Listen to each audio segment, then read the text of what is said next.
your moving some in the dim light. Hey there everybody, it's Kevin from Storytellers Union, and today we're going to be taking a small peek behind the scenes for the making of our Bitter Pill video. Bitter Pill is the second and most recent single from our upcoming album, Leave Your Darlings. And before we get started, if you've not yet heard Bitter Pill, you need to go check that out now. So just hit pause on me, I'll wait right here, and go give it a listen.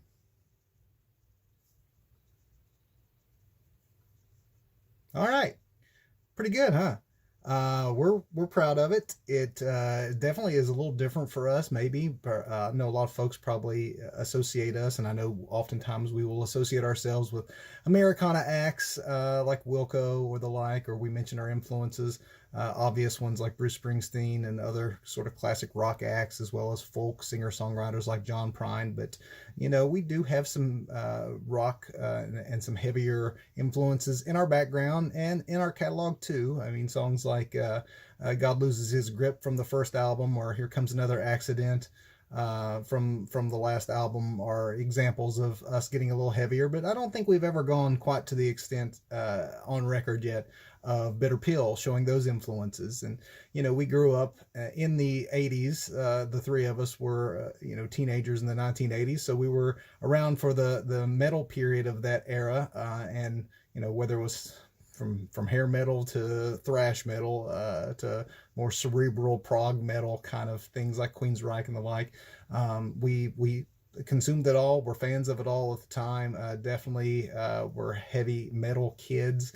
Went back to the classics like Sabbath and Iron Maiden, and then, you know, when grunge came, you know, that heavier music was also really part of our DNA. We were the right age to be at the forefront of Nirvana and Soundgarden and just that great sound that was coming out of the Pacific Northwest. So this is sort of our tribute to some of our heavier influences, and we needed a video to meet that you know, song that kind of gets that same sort of aggression and message across. So let me show you some of the ways that we handled that. So here we have Power Director, which is a very simple video editing program that I use to make the Bitter Pill video and put all the pieces together. I've had a lot of people ask me if in fact that is me in the video, and it is. And I'll show you how I came to put myself in the video to look the way that it ended up looking. So first thing I did was I filmed myself in our basement, and I used a strobe light underneath to illuminate myself. And what ended up happening, I was just kind of playing around to see how that would look, and it would glitch the camera, which actually ended up looking pretty cool. But I wanted to lip sync it, basically sing along to a recording of it so that I could match up the lips to the actual soundtrack when I put everything together. But this was just layer one. So these film scratches that you hear at the beginning and see at the beginning of the video actually continue all the way throughout the course of the video. I just layer the other things on top of it, and it sort of grainies up the overall image when everything is composited together, including that video footage of myself. And in addition to the film scratch image that goes all the way through, the composite video image and Bitter Pill includes this fire, which is on a loop, and I have that going through the course of the video.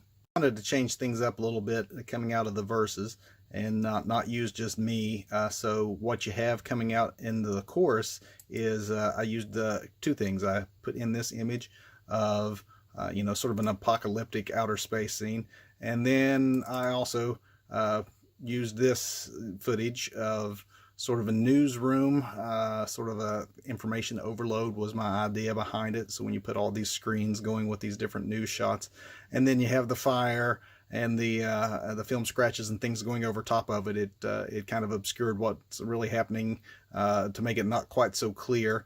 But that is definitely subliminally in there, and I think, you know, provides a little bit of variety was what I was looking for. And because I wanted to get a little bit more variety, once we go through the verses and the chorus, which were, we kept pretty simple and a lot of repeats. At the end, when we have the sort of outro drawn out section there, I wanted to change things up and again provide even more variety. So I used this horror movie stock footage that I found that I thought also got the the point across real well. And in addition to that, the flag footage, the gun footage, all of that is stock footage that we put into the end, and you put it all together and you have Bitter Pill. And I think that the video turned out kind of the way I'd hoped, and I was pleasantly surprised that it did so. And your all's feedback has been great, that you tend to agree that it too was kind of not only a unique song for us, but a unique video as well. And thank you guys for tuning in, and we look forward to providing you more. We are a do-it-yourself band, so all this stuff we do is to support the music, and as simple as we can get it, relatively lo-fi, but still something we can be proud of, and we hope to have more of that as we introduce new music and new videos for our Leave Your Darlings album, which we just can't wait to share with you. So thanks for supporting us. Like, subscribe, comment, and let us know what you think. I won't rest till it's alright, and the bitter pill, that's the cure.